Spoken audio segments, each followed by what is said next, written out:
네, 1야 구도하기 보겠습니다. 1야 하룻밤이죠. 하룻밤에 구도하 강을 9번 건너는 겁니다. 그것을 기했다. 그래서 하룻밤에 9번 강 건넌 이야기를 의미하는 제목입니다. 한문 수필이고요. 이 수필의 종류가 많아요. 뭐 설, 또 기, 눈, 뭐 이런 거 있는데 요거 기에 해당하는 거고, 어떤 경험을 바탕으로 깨달음을 쓴다라는 이 부분을 생각하시면서 보겠습니다. 기본적으로 전개 방식은 기승전결로 이루어져 있습니다. 알겠죠? 기승전결의 방식이다. 물이 두 산 사이에서 흘러나와 바위와 부딪히며 사납게 싸우면서 놀란 파도, 성난 물결, 분이 난 큰 물결, 화가 난 물보라, 구슬픈 여울, 흐느끼는 소용돌이가 달아나며 부딪히고 굽이치고 곤두박질 치면서 으르렁 소리치며 울부짖고 포효하며 언제나 만리장성을 꺾어서 무너뜨릴 기세이다. 자, 지금 뭐 되게 많이 나와요. 시각적으로도 일단은 뭐 성난 물결, 분이 난 큰 물결, 화가 난 물보라, 구슬프다 라는 건 뭐 흐느낀다 이런 부분들은 다 뭐가 돼요? 이런 거는 좀 더 청각적 심상에 가깝겠죠. 청각 심상에 해당하는 거고, 성난 물결, 분이 난 큰 물결 뭐 이런 것들은 좀 시각적 심상에 해당하겠죠.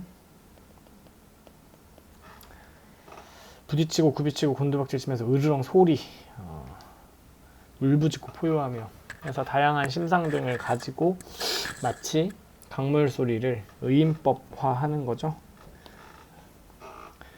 만대의 전차, 만마리의 전투 기병대, 만틀의 전투 대포, 만개의 전투 북을 가지고도 무너뜨리고 깔아서 뭉갤 것 같은 저희 아단스러운 소리를 충분히 형용할 수 없으리라. 뭐 저런 것들을 가지고 와도 이 지금 우리한테 들리고 있는 이 강물 소리를 형용할 수 없으리라, 설명할 수 없다라는 게입니다. 모래밭 위에 큰 바윗돌은 우뚝하게 외따로 섰고, 자, 바윗돌이 외따로 섰대요. 그죠? 그러면은 되게 조용한 상태에서 외롭게 좀 있다라고 봐야 될 거고요. 강 둔덕에 너무나 까마득하고 어두컴컴하여 마치 물귀신과 강도빼비가 앞을 다투어 튀어나와 사람을 놀리는 듯 해서 여기서 비유적 표현도 쓰입니다. 그리고 이게 사람을 놀리는 것 같다라는 부분, 물귀신, 강도깨비가 교룡과 이무기가 양쪽에서 서로 움켜쥐고 낚아채려 날뛰는 듯 하다. 이것이 마치 교룡과 이무기 같다.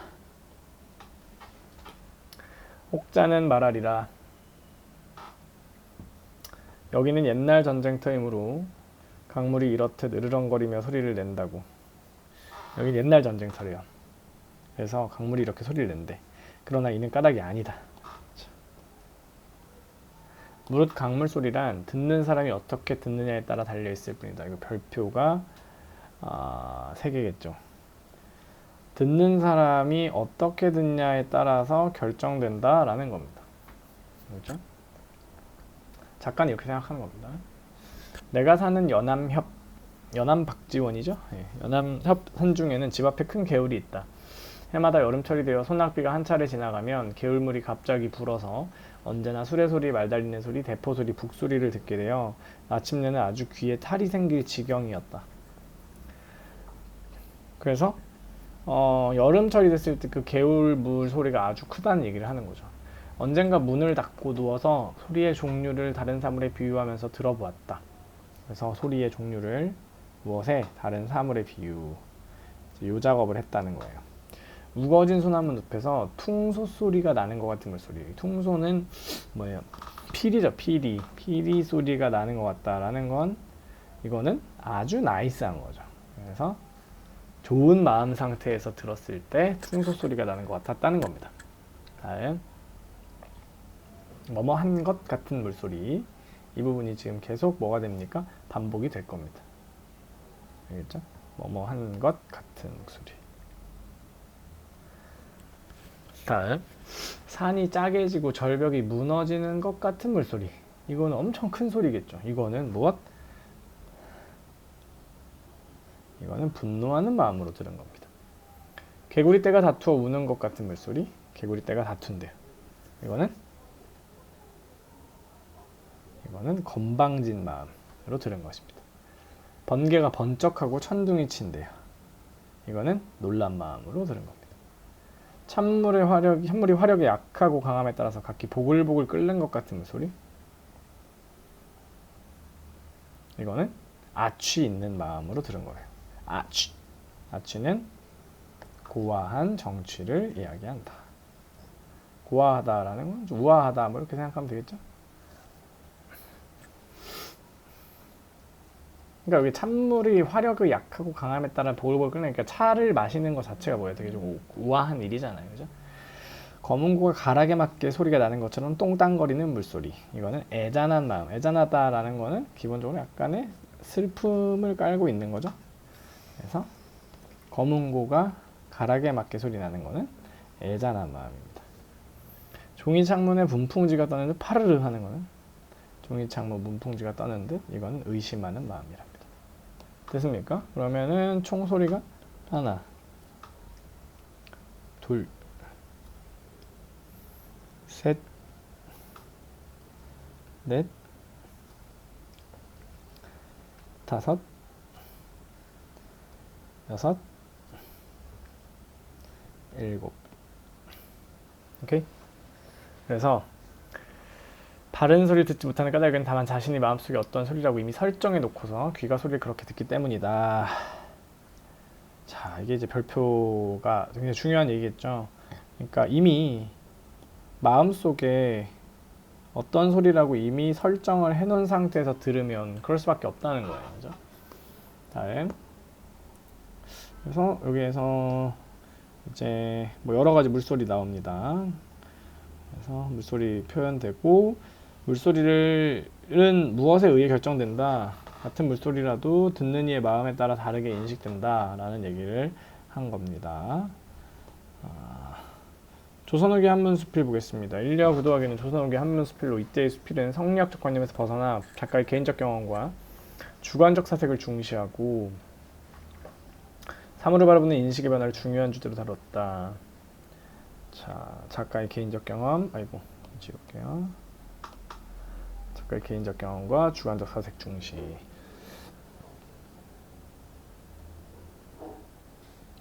다음 페이지 넘어갈게요. 이제 기가 끝나고 승입니다. 오늘 나는 한밤중에 한 가닥 강물을 이리저리 9번이나 건넜다. 자, 뭐해요? 강물을 9번이나 건넙니다. 이게 지금 일야 구도잖아요, 그죠? 강물은 강성 밖의 변방에서 흘러들어와 장성을 뚫고 유하와 조하, 황하, 진천 등 여러 가닥의 강물이 한 군데 모여 미룬성 아래를 지나서 백하가 되었다. 강물은 이제 결국은 여러 그 물들이 합쳐져 가지고 한 곳에 가서 이 미룬성이라는 어떤 성이죠, 성 아래를 지나서 백하가 되었답니다. 나는 어제 배를 타고 백하를 건넜는데 그곳은 바로 이 물의 하류였다. 백하를 건넜대요. 배를 타고 백하를 건넜는데 거기가 이 물의 하류였대. 내가 있었던 곳은 어디냐면 백하, 그러니까 물의 하류를 내가 건넜던 겁니다. 내가 아직 요동 땅에 들어서지 못했을 때는 바로 한여름이라 떼약볕 아래 길을 가는데 갑자기 큰 강이 앞을 막았다. 큰 강이 앞을 막았대요. 붉은 흙탕물이 산더미처럼 밀려 끝이 보이지 않았는데 이런 경우는 대체로 천리 밖에 폭우가 내린 까닭이다. 붉은 흙탕물은 무엇 때문에? 천리박 폭우 때문에 붉은 흙탕물의 상태인 겁니다. 물을 건널 때 사람들은 모두 고개를 젖히고 하늘을 바라보았다. 나는 속으로 사람들이 고개를 젖히고 하늘에 조용히 기도를 올리는가 생각했다. 자, 사람들이 뭐하고 있어요? 하늘을 바라봅니다. 이걸 나는 어떻게 생각해요? 기도를 올리는 것이라고 생각합니다. 왜? 비가 너무 많이 와가지고 문제가 될 것 같으니까 그런가 보지 뭐. 한참 뒤에 알았지만 물 건너는 사람들이 넘실거리고 빙글빙글 빨리 돌아가는 강물을 보면 마치 자기 몸은 물을 거슬러 올라가는 것 같고 눈은 강물과 함께 따라 내려가는 것만 같아서 갑자기 현기증이 생기고 몸이 빙글돌며 물에 빠지게 된다는 것이다. 그러니까 이렇게 배 위에 있는 이제 이 사람들이 지금 다 어디를 보는 거예요? 여기 위를 본다는 거죠. 이렇게 앉아가지고 밑을 보면 물이 빨리 돌아가는 강물 때문에 이걸 보면 정신이 이제 사나워지면서 갑자기 물에 빠지게 될 것 같다는 거예요. 이것 때문에 물에 빠질까 두려워서 하늘을 본 겁니다. 그렇죠? 그들이 고개를 젖히고 우러러 하늘을 보는 까닭은 하늘에 기도를 하는 것이 아니라 곧 물을 피하여 보지 않으려 합니다. 자, 그래서 하늘을 보는 까닭은 물을 피하여 보지 않으려 함이라는 목적이 분명하네요. 어느 겨를에 경각에 달린 생명을 위하여 기도를 드릴 경황인들이 있을 것이랴. 여기에서 서리법 나오고요. 그러니까 기도할 여력은 없다라는 얘기를 하는 겁니다. 기도할 시간이 어디 있어? 라는 겁니다. 다음. 이토록 위험하다 보니 물소리를 듣지 못하고 모두들 말하기를 요동의 벌판은 넓고 펀펀하기 때문에 물소리가 요란하게 나지 않는다라고 한다. 물소리 듣지 못하고 모두들 말하기를 요동의 벌판은 넓고 편편하기 때문에 물소리가 요란하게 나지 않는다라고 한다. 됩니까? 그러니까 낮에는 위태로움을 눈으로 보느라 소리를 듣지 못한 데서 비롯된 잘못된 인식이다. 물소리를 듣지 못하고 요동의 벌판 넓고 펀펀하기 때문에 물소리가 요란하게 나지 않는다라고 한다. 이는 물을 몰라서 하는 말이다. 자, 일단 여기 하이라이트 좀 하나 쳐놓을게요.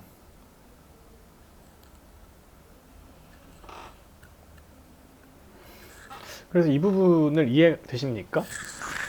사람들이 물소리를 듣지 못하고 모두들 말하기를 요동의 벌판 넓고 펀펀하기 때문에 물소리가 요란하게 나지 않는다라고 한다. 근데 사실 물이 엄청 강하고 막 빠르게 흐르는 경우에 대부분 물소리도 크게 난단 말이에요. 근데 이 얘기가 나온 이유가 뭐냐 생각을 해보면 물소리가 그러니까 지금 내 눈에 보이는 이 강물이 너무 무서운 거예요. 그러니까 이 시각적인 것에 다 쏠리니까 귀는 들리지가 않는 거죠.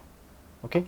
그래서 낮에는 위태로움을 볼 수 있는 게 낮에는 위태로움을 무엇으로 본다? 눈으로 보는데 소리를 못 듣는 겁니다. 그냥. 그래서 그렇게 안 들리는 게 아니겠죠. 똑같은 소리가 나고 있는데 이것보다 이게 더 예민하게 지금 반응하고 있다라고 생각하는 거예요.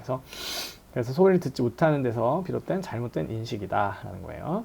이는 물을 몰라서 하는 말이다. 요동통 강물이 소리를 내지 않는 것이 아니라 그렇죠. 강물은 무엇? 소리를 내지 않는 것이 아니라 소리를 내고 있습니다. 단지 밤에 건너지 않았기 때문이다. 낮엔 눈으로 물을 볼 수 있으므로 눈은 오직 위험한 데만 쏠려. 오케이? 바야흐로 벌벌 떨면서 눈으로 보는 것을 걱정하고 있는 판인데 어찌 귀의 소리가 다시 들리겠는가. 그러니까 여기에서 내 모든 감각이 지금 눈에 쏠려 있고 눈으로 볼 수 있는 것들에 대한 큰 걱정과 우려를 가지고 있다 보니 귀로는 들리지 않는 게 아니라 여기에만 신경을 쓰고 있는 거다라고 봐야겠죠. 됐나요? 오늘 나는 밤중에 물을 건너는지라 눈으로는 위험을 볼 수 없으니 그 위험은 오로지 듣는 데만 쏠려 귀가 바야흐로 무서워 부들부들 떨면서 그 걱정을 이기지 못하게 되었다. 근데 지금 뭐예요? 나는 뭐 밤에 건너잖아요. 그러니까 눈으로는 뭐해요? 위험 볼 수 없습니다. 그래서 귀가 바야흐로 무서워 부들부들 떨면서 걱정을 이기지 못하게 됐습니다. 나는 오늘에서야 도라는 것이 무엇인지 깨달았다. 마음에 잡된 생각을 끄는 사람 곧 마음에 선입견을 가지지 않는 사람은 육신의 귀와 눈이 탈이 되지 않거니와 귀와 눈을 믿는 사람일수록 보고 듣는 것을 더 상세하게 살피게 되어 그것이 결국 더욱 병폐를 만들어낸다는 사실을. 자, 오늘 뭘 깨달아요? 도가 무엇인지를 이제 깨닫게 됩니다. 마음에 잡된 생각을 끄는 사람, 곧 마음에 선입견을 가지지 않는 사람은 육신의 귀와 눈이 탈이 되지 않거니와. 그러니까 선입견이 없는 사람은 이게 문제가 안 돼. 근데 귀와 눈을 믿는 사람일수록 보고 듣는 걸 더 상세하게 살펴. 그러니까 선입견이 있는 사람이면 그것에 더 몰두하게 된다는 거죠. 몰두하게 되니까 그것이 결국 병폐를 만들어낸다는 겁니다. 됐습니까? 그러니까 선입견이 있는 사람들은 이쪽으로 간다는 겁니다. 알겠죠? 다음이요. 그래서 1야구 더하기 의미 한 가닥 강물 2절에 9번에 건넜다. 경험을 다룬 이야기다. 경험, 생각. 사람들이 하늘을 보면서 물을 건너는 거고 눈으로 위험을 보지 않으려고 하는 거다. 낮에는 강물이 위태로움이 어디로 보여? 눈으로 보이는 거고 밤에는 귀로 듣게 되는 거죠. 같은 위태로움인데. 그래서 낮에는 강물 소리가 들리지 않는 거고 밤에는 강물 소리가 두렵게 느껴지는 거죠. 근데 이제 포인트는 이거예요. 낮과 밤의 강물은 동일하다는 겁니다. 이게 포인트고 눈과 귀에 의존하면 보고 듣는 것에 현혹되어 사물을 제대로 인식할 수가 없게 된다라는 게 되겠습니다. 오늘 마부인 창대가 선생님 군대 동기 중에 진창대라고 있는데 관련 없습니다. 창대가 멸발굽에 발이 밟혀서 뒤에 따라오는 수레에 실렸다. 다쳤나 보네요. 그죠? 나는 하는 수 없이 말을 고삐를 늦추어 혼자 말을 타고 강물에 들어갔다. 무릎을 굽혀 발을 모으고 안장 위에 앉았으니 한 번만 까딱 곤두박질 치면 그대로 강바닥이다. 강물을 땅으로 생각하고 강물을 옷이라 생각하며 강물을 내 몸이라 생각하고 강물을 내 성품과 기질이라 생각하며 마음속으로 까짓것 한 번 떨어지길 각오했다. 이건 뭐야? 두려워하지 않는다는 거죠. 나 이거 하나도 안 무서워. 상관없는데? 이런 거죠. 그랬더니 내 귀 속엔 강물 소리가 드디어 없어져 무릇 9번이나 강물을 건너는데도 아무런 근심이 없었다. 됐죠? 그러니까 마음먹게 달렸다 라는 얘기를 하는 거죠. 마치 안방의 자리나 안석 위에서 앉고 눕고 일상생활 하는 것 같았다. 여기까지는 뭐 크게 문제 안 될 것 같습니다. 결. 옛날 우임금이 강물을 건너는데 타고 있던 배가 황룡의 등에 올라앉는 위험을 당했다. 배가 황룡의 등에 올라앉는 거는 뭐예요? 앉는 위험이라는 거는 매우 뭐랄까요? 파도가 매우 거칠다 정도 생각하면 되지 않을까요? 이렇게. 그러나 죽고 사는 판가름이 이미 마음속에 먼저 분명해지니 그의 앞에는 용인지 도마뱀인지 좋게 문제가 되지 않았던 것이다. 죽고 사는 판가름이 마음속에 분명하다는 게 뭐예요? 네. 나는 뭐 죽을 각오로 하는 거야 라는 마음인 거죠. 그러니까 이게 용인지 도마뱀인지 물결이 세든 약하든 I don't care 이게 되는 거죠. 소리가 빛깔이는 내 마음 밖에서 생기는 바깥사물이다. 그러니까 이거는 기본적으로 어디에 있다고? 내 마음 밖에 있는 거예요. 이 바깥사물이 항상 사람의 귀와 눈에 탈을 만들어. 바깥에 있는 것이 나에게 어떤 선입견을 준다는 거죠. 사람으로 하여금 이렇게 똑바로 보고 듣지 못하게 만든다. 더구나 한 세상 인생살이를 하면서 겪는 그 험하고 위태함은 강물보다 훨씬 심하여 보고 듣는 것이 문득문득 병폐를 만듦에 있어서랴. 그러니까 한 세상 인생살이를 하면서 겪는 험하고 위태함이 강물보다는 훨씬 심하다는 거예요. 강물은 뭐야? 내 눈에 보이는 어떤 것들인데 이 겪는 그런 어떤 위태로움은 훨씬 더 크다는 거야. 보고 듣는 것이 문득문득 병폐를 만듦에 있어서랴. 그러니까 내가 살아가는 게 지금 내 눈에 보이는 것보다 훨씬 심하고 어려운 일들이 많은데 지금 내가 그 보고 듣는 것 때문에 내가 지금 이렇게 마음이 왔다 갔다 하는 게 맞겠느냐라는 얘기를 하는 거죠. 오케이? 그러니까 외물의 현혹, 외물이라는 거는 보고 들을 수 있는 겁니다. 이것 때문에 현실을 제대로 인식 못하는 건 오히려 그것이 더 큰 문제다라는 얘기를 하는 겁니다. 내가 장차 연암협 산골짜기로 돌아가 다시 앞 시냇물 소리를 들으면서 이를 시험해 보이라. 그때 거기 가가지고 거기 왜냐면 물소리가 되게 다양했잖아요. 그죠? 또한 자기만 유익하게 하는 처신에 밟고 자신의 총명만을 믿는 사람에게 이를 가지고 경고하노라. 그러니까 자기만 유익하게 하는 처신에 밟고 자신의 총명만을 믿는 사람이라는 거는 어쨌든 본질을 보지 못하는 사람이 되는 거죠. 이 사람들한테 경고를 하겠대요. 오케이? 됐죠?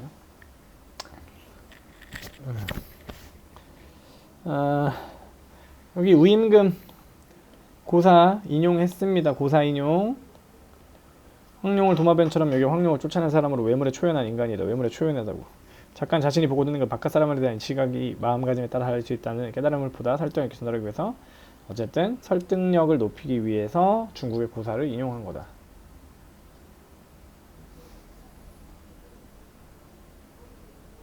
이 뭐 어쨌든 뭐 황룡의 그렇게 생각했다는 거죠. 그러니까 황룡의 등에 올라가지고 이걸 이제 요렇게도 생각할 수 있지만 진짜 황룡 이게 사실 뭐 그런 거니까 뭐 뭐랄까 약간 나가지도 않은 소리니까 그래서 황룡에 올라탔는데 이게 용이냐 뭐 도마뱀이냐 뭔 상관이냐 뭐 약간 이런 마음인 거죠. 그러니까 그냥 문제되지 않는다라고 생각했다는 거고요. 그죠? 맞습니까? 네. 그래서 우임금 고사 인용한 거 뭐예요? 어쨌든 외물에 초연하다라는 거고 어쨌든 마음가짐에 따라 인식이 달라진다 이 얘기를 하는 거겠죠. 다음 깨달음을 확장하는데 인생사를 하면서 결국 내가 보고 듣는 것 때문에 내가 판단을 내리는 것, 그러니까 내가 보고 듣는다는 것 자체가 뭐예요? 이거예요.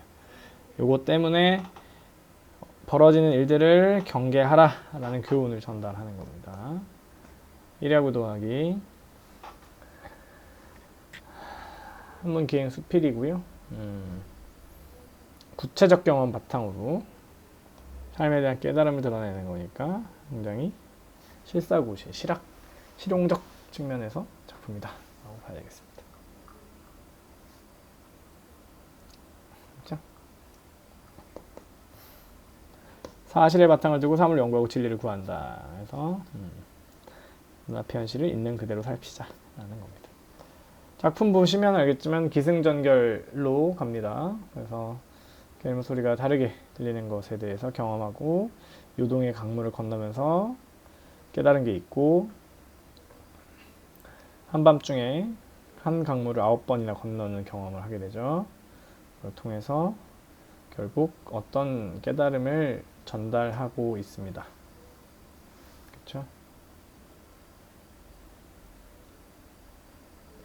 됐습니다. 작가가 산중에서 들은 개울물 소리가 어떠하냐. 그래서 어떤 마음으로 듣느냐에 따라 다양하게 들린다. 이게 핵심이에요. 기에 나오는 부분. 그러니까 개울물 소리가 듣는 마음에 따라 다양하게 들린다. 이게 산중에서 들은 개울물 소리의 이야기입니다. 강물 소리 듣지 낮에 건너면서 그때는 듣지 못하는 걸 받고 밤에 건너니까 강물 소리가 굉장히 크고 무섭게 들리게 되는 거죠. 다음이요. 작가 깨달은 바가 뭐가 있습니까? 결국 어떤 눈과 귀와 같이 내 외물에 현혹이 된다면 사물을 제대로 인식할 수가 없게 된다라는 거고요. 마음가짐은 마음을 다스리면서 어쨌든 마음을 제대로 갖는 게 중요하다라는 얘기겠죠. 열하익이 뭐 이런 내용들 있다 정도 보시면 될 것 같고요. 실사구시의 정신까지 생각하시면 되겠습니다.